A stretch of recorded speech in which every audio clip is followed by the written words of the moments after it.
Second part, molecular vibrations, energy levels, and quantum chemistry.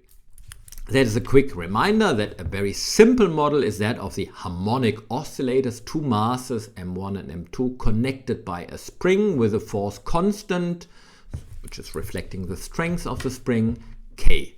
And mu is the reduced mass of the system. And the eigenfrequency of a classical harmonic oscillator, and also that of the quantum mechanical one, only depends on the force constant K, nominator in the formula, and the reduced mass, mu, in the denominator of this fraction below the square root. So there's a square root dependency. Now, if you increase your force constants by a factor of 4, so you go from K to 4K, that means that the angular frequency and therefore also the wave number of your vibration increases by a factor of 2, square root of 4. If you increase your reduced mass of your systems, if you make the atoms heavier, one or both of them, but that means the reduced mass gets 4 times, then it's 1 over the square root of 4, so that means the angular frequency and therefore also the wave number reduces by a factor of 2, becomes smaller by 50%. By 100%, from 100% to 50% means factor 1/2. The quantum mechanical vibration, the quantum mechanical version here is indicated by the stationary Schrödinger equation, where you have the Hamilton operator H, V is the potential energy, T is the kinetic energy. If you plug in this formula for harmonic potential, 1/2 K R minus R E for equilibrium position to square, you can calculate the corresponding eigenfunctions, CVIP, and the corresponding energy eigenvalues. So these are the interesting properties from a quantum mechanical perspective. What are the what is the eigenfunction and what are the eigenvalues? Normal modes of vibration. A mode of vibration is called normal mode of vibration when all atoms in the molecule oscillate with same frequency and in phase.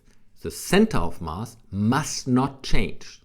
That's seen on the right. You see the hydrogen, the light hydrogen atoms on the right moving towards the oxygen, and slightly above the arrows are along the connection lines, and the oxygen is moving a little bit down. So the center of mass must not change. The number of so that is the definition of what is a normal mode of vibration. The number of normal modes of vibration for a polyatomic molecule with n, capital N atoms is, for a nonlinear molecule, it's 3 times n, the number of atoms. No, you have x, y, z, 3 Cartesian coordinates, minus 6, because 6 degrees of freedom are already reserved for the translation, describing the motion of the molecule, the center of mass in space, and 3 are occupied or used for the rotation along the 3 axes. So that means you have 3 and minus 6 vibrations left. For a linear molecule, the number of vibrations is 1 larger. It's 3 and minus 5, not minus 6, but 1 larger, 3 and minus 5. Because only 2 rotations are possible, because along the axis where the molecule is linear, the rotation is 0 because the moment of inertia is 0. These are different types of vibrations, so generally distinguish between stretching vibrations where bond distances change. They can be symmetric or antisymmetric, left and right, or there can be deformation modes where bond angles, not distances, but angles change. And here in the middle, that's the water bending mode. So the example is water as a case study. Molecular symmetry and group theory. So you have different types of symmetry elements. In this case, for the water, you have always the identity E. You have a C2 axis. You rotate by 180 degrees and the molecule gets superimposed on itself. You have 2 mirror planes. Sigma V is the XZ plane, that is the red one. And you have sigma V prime, that is the YZ plane, that is the blue plane. Yeah? And there are certain rules in group theory that the number of irreducible representations on the left so the number of rows equals the number of symmetry elements. So both are 4 in this case. So you have 4 irreducible representations, and on the right, the x, y, and z refers to translation. The rx, ry, rz refers to rotation. And the other ones are the interesting ones for Raman. X square means xx, y square means yy, z square means zz. So these are the tensor components for a symmetric tensor. Now, when xy equals yz, and when xz equals zx, and when yz equals zy. So you have a symmetric tensor, you have the diagonal elements xx, yy, zz, and you have the off-diagonal elements xy, xz, yz. So let's look at the normal modes of water. The symmetric stretching mode is clearly a totally symmetric mode, capital A index 1, because it behaves symmetric with respect to all symmetry operations. So the 3 vectors do not change if you perform any of these symmetry operations. In contrast, let's look at another example, the anti-symmetric stretching vibration, where the oxygen goes to the left hydrogen goes to the oxygen, and the right hydrogen goes away from the oxygen. So it's certainly symmetric if you don't do anything, if you leave it, if identity, so it must always be a +1 in the table. For the C2 axis, you see that the right error of the hydrogen is not going to be superimposed on the error of the left hydrogen. So it's not symmetric, it's a -1. So that means it cannot be A1 or A2, it can only be B1 or B2. Let's look at the XZ. So at the red plane, well, all vectors stay in the red plane. So it behaves symmetric with respect to the sigma Vxz. So it's +1. So it should be a B1 vibration. Let's look at the sigma V prime Yz at the blue plane. And if you make the mirror image of this, you see that the right hydrogen error does not get superimposed on the left, on the error of the left hydrogen atom, because one is pointing bottom right, the other one is pointing top right. And so it's not symmetric, it's -1. So overall, this anti-symmetric stretching vibration of water is a B1 symmetric normal mode. Let's now go for microscopy. Let's start with the historic example, the Raman microprobe and microscope with laser excitation. Delhay and Damelinka, 2 French colleagues from Lille, who founded DILOR, later Ribaillon, paper published in the Journal of Raman Spectroscopy, 1975. So it was a very comprehensive paper. Yeah? The analogy was based on electrons. So it was called the electron, in analogy to the electron microprobe, Castin, 1951, they called it the photon microprobe. And they already implemented all 3 different illumination geometries. Point illumination, followed by spectral dispersion using a monochromator.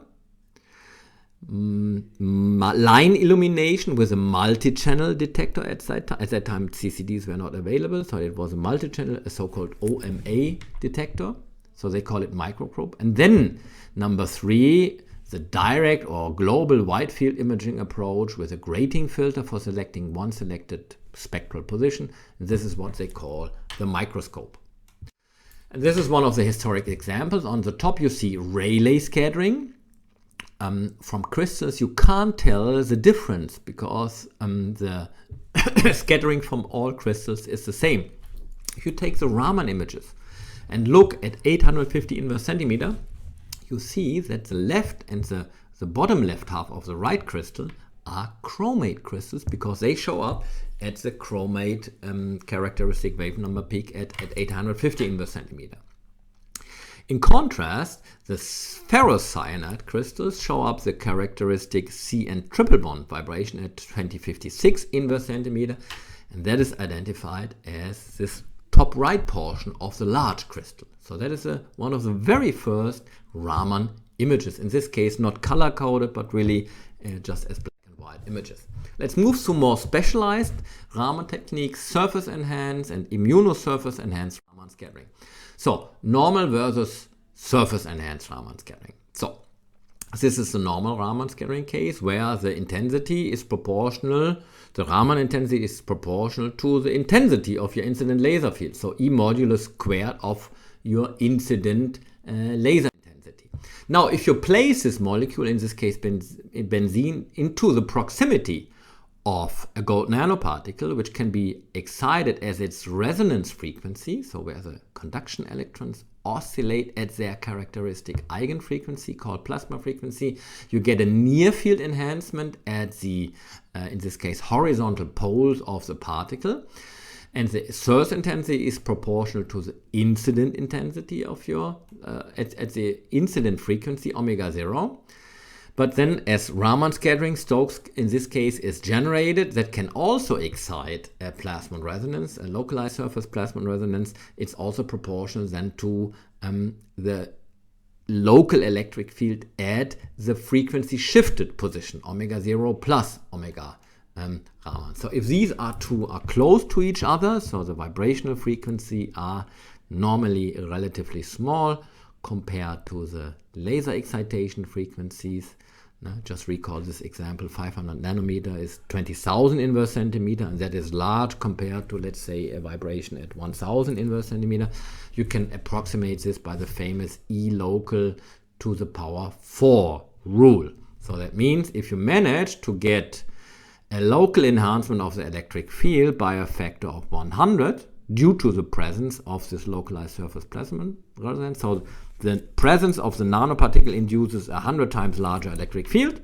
That translates in 100 times to the power 4, 10 to the power 4 times to the power, 10 to the power 2 times to the power 4 is 10 to the power 8, 100 times more, 100 million times more signal. That means you reach single molecule sensitivity in cases of typically 10 to the power 8, 9, 10, and 11 is a maximum value. So sensitivity is a key strength of SIRS.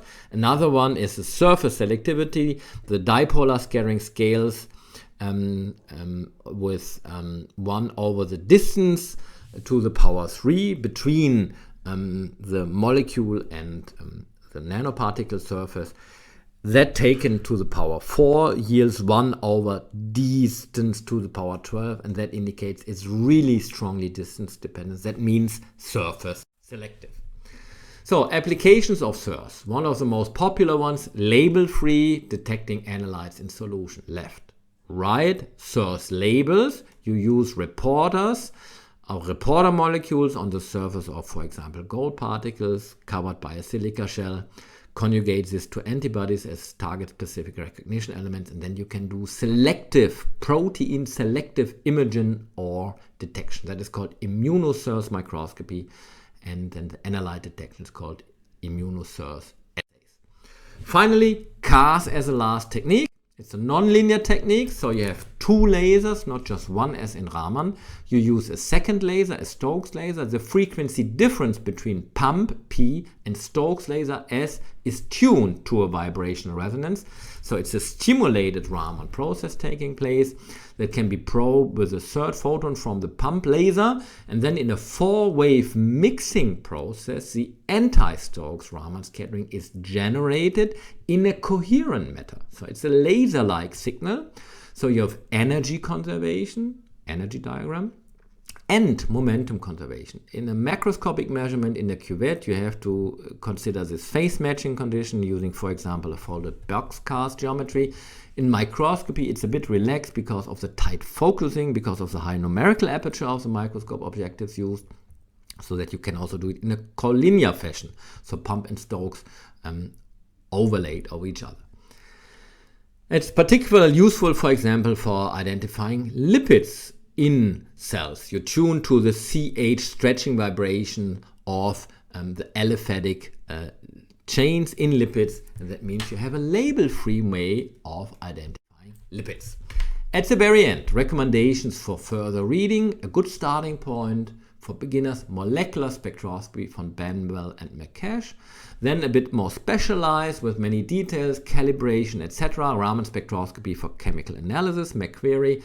Then a practical approach by Ewan Smith and Geoffrey Dent, modern Raman spectroscopy, and then let's call it the Bible of confocal Raman microscopy by our friends and colleagues from VTech. With this, I'd like to close and thank you for your attention. I hope you enjoyed it, and I wish all of us an exciting VTech Raman workshop. Thank you very much.